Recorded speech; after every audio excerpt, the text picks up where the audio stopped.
Aber dazu braucht er halt dieses Diridari, dieses Geld. Ja? Jetzt sind wir schon mal bei diesem Thema. Ich habe da was mitgebracht. Ich bringe das jedes Mal mit. Ist auch schon ziemlich abgegriffen. Schaut mal.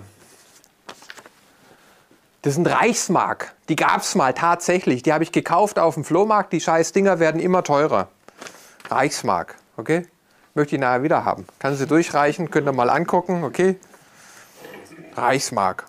Und das waren 1000 Reichsmark. Und der Schein ist echt, ich finde ihn schön. Ja? Ich finde ihn richtig cool. Der war richtig cool gemacht. Und da gab es ja was.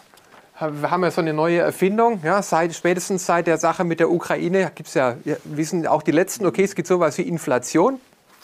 Es ist auch keine neue Erfindung, das gab es schon immer. Ja, und dann wurde irgendwann mal so ein Geldschein gedruckt, da steht drauf 2 Millionen Mark.